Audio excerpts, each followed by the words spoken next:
What is going on, guys? My name is Triforce Addiction, and a few minutes ago, Call of Duty Mobile Intel from Twitter has finally posted the patch notes for Season 12. And I do have to say, just by eyeballing it, it is a pretty small patch notes compared to what it was in Season 11. So let's actually get into it, shall we? So let's actually see what's up. So the new Battle Pass theme is called Dark Knight is Coming. Will be released on November 11th, which is actually on 2 days. That's actually surprising because they usually release the Battle Pass on on a Thursday. Well, Thursday night specifically. But yeah, that's kind of weird, but it's kind of unusual. But whatever, man.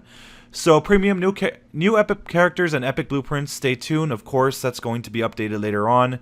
So the premium Battle Pass Plus. So I think this is when you unlock. I think this is when you actually buy the premium Battle Pass. You get these things. So you get a claw knife, night action, a headshot, Operation Destruction. I actually don't know what that is. A portrait frame penetrating luminous. I'm assuming that's probably a very an animated picture frame that you can use for your profile. A strap Q version of Van Lyken. I don't even know what that is.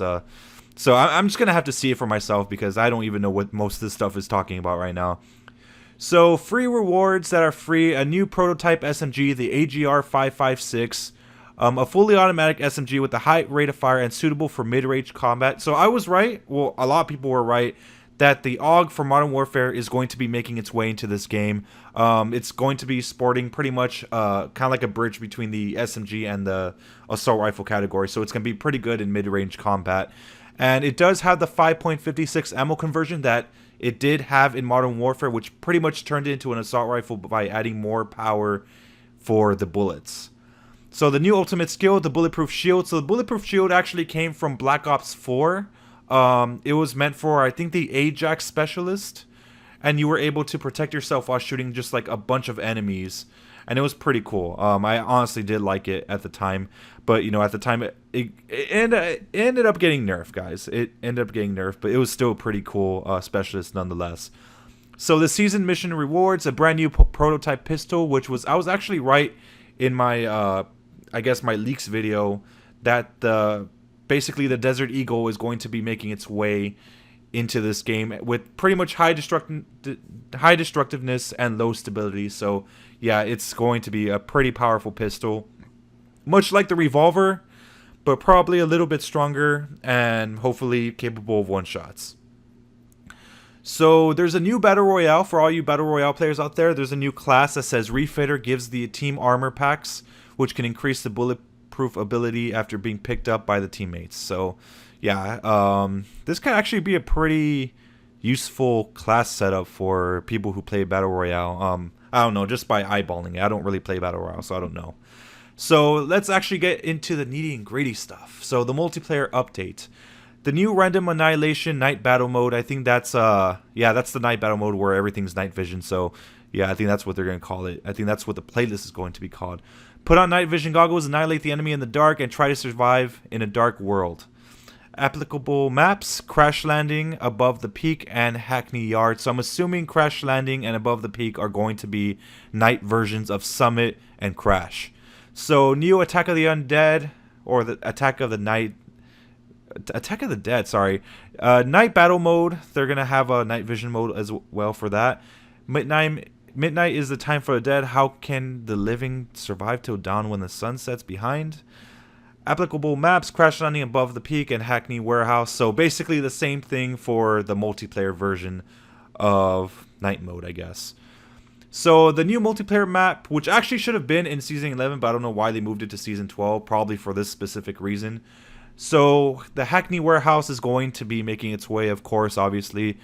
The modes that's going to be allowed, it's going to be allowed in Random Annihilation, Classic Demolition, Multi-Point Occupation, Struggle for Stronghold, Night Battle modes, of course, and, you know, Dead Attack, Night Battle mode and stuff. So new added weapon accessories, the DRH hollow ammunition accessories increase magazine capacity and reduce mobility. So I'm assuming this was for the OTM, well, the 30-round OTM mags. So that'll probably be added during the time that the legendary DRH comes out. So Kilo Bolt Action Thermal Bomb continuously burns the target and will cause extra damage to the combo skills. Actually, that's pretty interesting. I think that's an attachment, or I think that's probably an ammunition attachment. Maybe that will probably, if you just hit that to your enemy, you could probably just one-shot them either way. So that's pretty cool.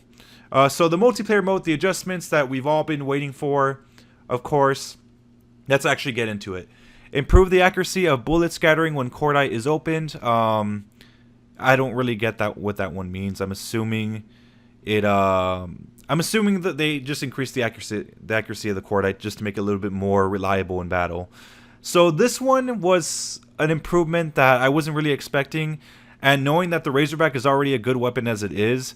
So what they did was improve the recoil stability, reduce the horizontal recoil, and increase the mid-range damage range. So this weapon's probably going to be basically the new ICR for SMGs. That's pretty freaking crazy. Improve the trajectory stability of the Fennex continuous shooting, reduce the horizontal recoil, and slightly increase the upper limit of recoil. So the upper limit. So basically, it's as high as it can go when you just basically shooting nonstop. It just basically goes up. So I'm assuming that's an increase in recoil.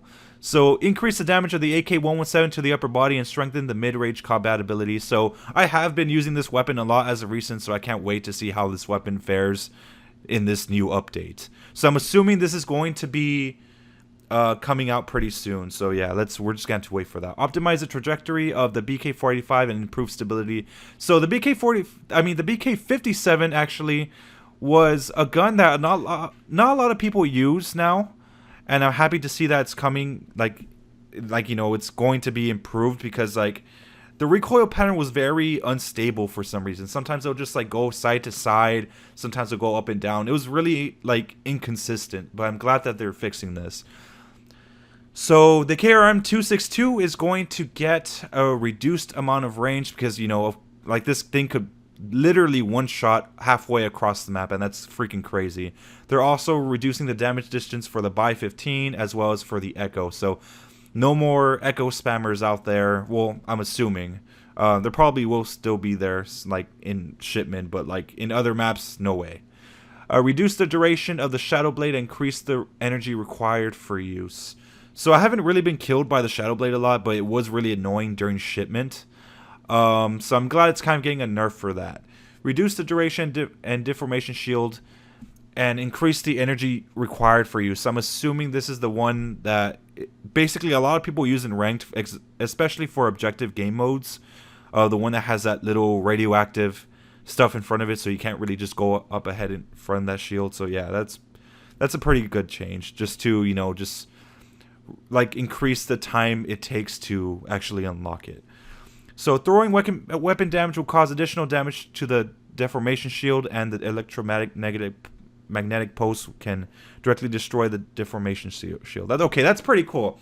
So the EMP grenade can now actually destroy the shield, which is actually pretty amazing, because that thing was pretty indestructible. So it slightly reduced the effect duration of the shock bomb and qualifying. Okay, so I don't know what this means. This is for ranked. Added classic annihilation mode into ranked. Oh, dude, that's gonna be pretty cool. I would love to see that.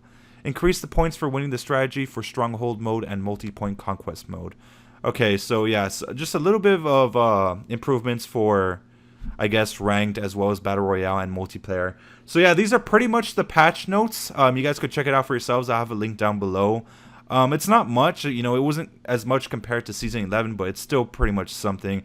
So I'm ready to try out the new Razorback and the new AK-117, because I've really been dying to see those weapons come back from just like the dark hole that they're in. So anyways, I'll see you guys next time. My name is Triforce Addiction. Make sure to subscribe for more Call of Duty mobile content. I'll see you guys next time. Thank you guys so much for watching. Bye.